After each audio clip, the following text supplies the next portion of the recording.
गांधी और प्रियंका गांधी को किया गया गिरफ्तार। तमाम तस्वीरें जो है वो अब सामने आती हुई नजर आ रही है कि किस तरीके से प्रधानमंत्री आवास के बाहर धरना कर रहे थे राहुल गांधी, कांग्रेस के तमाम सांसद, प्रियंका गांधी और तमाम लोग जो है वो लगातार पीएम आवास के बाहर धरना कर रहे थे एक मांग को लेकर कि धर्मेंद्र प्रधान का इस्तीफा होना चाहिए।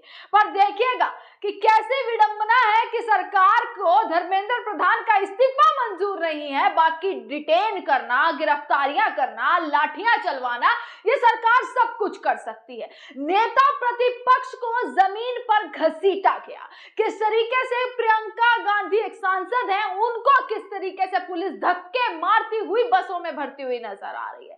कैसे कांग्रेस के तमाम सांसद जो इस रिप्रेजेंट करते हैं देश को, किस तरीके से लोकसभा में, राज्यसभा में बैठते हैं, तमाम मुद्दों को उठाते हैं, कैसे उन्हें घसीट कर डिटेन किया गया। तो सोच कर देखिए आप लोगों का और हम लोगों का, आम जनता का आखिरकार किस तरीके से हाल करती होगी ये सरकार। और सोच लीजिए कि अगर नेता प्रतिपक्ष को नहीं छोड़ा, अगर प्रियंका गांधी को नहीं छोड़ा, तो कल सरकार ने स्टूडेंट्स के साथ क्या कुछ किया होगा। वो तस्वीरें अपने दिमाग में जरूर बना लीजिएगा कि कितनी बर्बरता की होगी। तमाम तस्वीरें तो सामने आई हैं और कितनी बर्बरता कर सकती है ये सरकार, क्योंकि कोई फर्क नहीं पड़ता। दोस्तों, पीएम आवास के बाद लगातार दोपहर से राहुल गांधी धरना कर रहे थे। हथकड़ी लगाकर उन्होंने विरोध जाहिर किया। मल्लिकार्जुन खड़गे वहां पर मौजूद, प्रियंका गांधी वहां पे मौजूद, तमाम नेता वहां पर मौजूद, और ये बोला गया, अपील की राहुल गांधी ने कि जो भी लोग छात्रों का समर्थन करते हैं, जो भी लोग छात्रों का समर्थन करना चाहते हैं, वो जल्द से जल्द इस धरने में पहुंचे।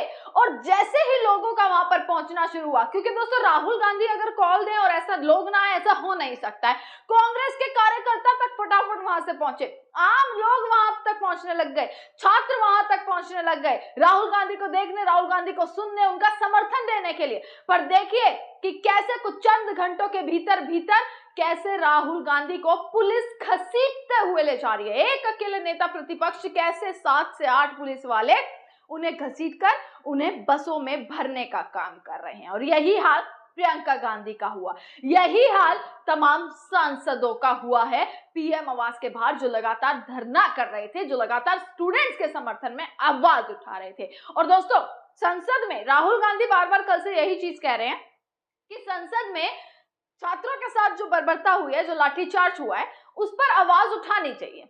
अब इसके लिए वो लोकसभा स्पीकर ओम बिरला से भी उन्होंने मुलाकात करी कि भाई एक पूरा डिस्कशन इस मुद्दे पर संसद में जरूरी है, क्योंकि संसद देश की सेवा के लिए, देश के मुद्दों पर बातचीत करने के लिए। और इस वक्त सबसे बड़ा मुद्दा क्या है? छात्रों का मुद्दा। जिन छात्रों पर लाठियां बरसा दी गई, उन पर आंसू गैस के गोले दागे गए, जिनको लहूलुहान कर दिया गया, सबसे बड़ा मुद्दा उनका। अब ओम बिरला के पूरे इस कन्वर्सेशन के बाद, वो मीटिंग के बाद राहुल गांधी पहुंचे पीएम आवास, पैदल मार्च करते हुए अपने तमाम सांसद, अपनी बहन प्रियंका गांधी के साथ वो पहुंचते। किस तरीके से पीएम के आवास के बाद उससे पहले अस्पताल भी जाते हैं, आरएमएल अस्पताल, जहां पर तमाम स्टूडेंट्स भर्ती हैं, जिनको चोट आई है, जो गंभीर रूप से घायल हैं, उनसे मुलाकात करते हैं, फिर पीएम आवास तक मार्च करके जाते हैं। मार्च करने के बाद वहीं पर धरना दे देते हैं और ये कहते हैं कि भाई धर्मेंद्र प्रधान का भी इस्तीफा हो, प्रधानमंत्री नरेंद्र मोदी का भी इस्तीफा हो, साथ ही साथ गृह मंत्री अमित शाह का भी इस्तीफा हो, क्योंकि गृह मंत्री के ऑर्डर पर ये सारी चीज हुई होंगी। पुलिस है, अगर पुलिस ने लाठियां चलाई हैं, पुलिस ने जिस तरीके का हाल किया है, वो ऑर्डर पे ही किया होगा, जिसके बाद सभी को इस्तीफा दे देना चाहिए। यही चीज कांग्रेस उठाती हुई नजर आई। चंद घंटों के भीतर भीतर कैसे जो है ये धरना ऐसा मोड़ ले लेता है कि जैसे ही लोग जुड़ने शुरू होते हैं, वहां से राहुल गांधी को कोशिश की जाती है डिटेन करना, उनको इस तरीके से घसीटना, उनको खींचातानी करना, ये सारी कोशिशें की गई, जिसके बाद राहुल गांधी को डिटेन कर लिया गया। उन्हें वहां से पुलिस ले गई बस में भरकर, प्रियंका गांधी और तमाम सांसदों के साथ यही हुआ है। दोस्तों, बहुत बड़ी खबर निकल कर आई है।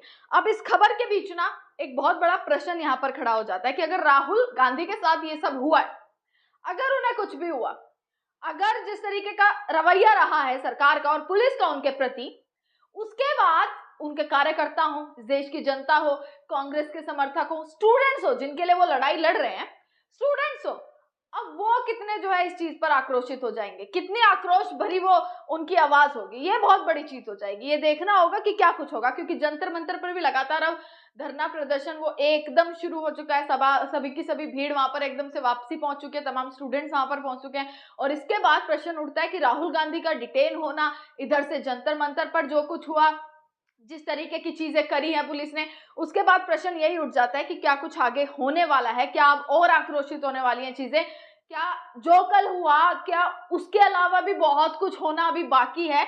ये इन चीजों पर आवाज उठ रही है, क्योंकि धर्मेंद्र प्रधान इतनी बड़ी चीज हो गई, आपने पूरा विपक्ष उठाकर इधर से उधर कर दिया, आपने जंतर मंतर के तमाम छात्र, देश भर से आए तमाम छात्रों को पीट दिया, पर एक धर्मेंद्र प्रधान का इस्तीफा इस सरकार से नहीं लिया जा रहा है। अब सोचिए कि क्या कुछ होने वाला है। तमाम खबर आप तक पहुंचाते रहेंगे, देखते रहिए सजग भारत। आपका बहुत बहुत शुक्रिया।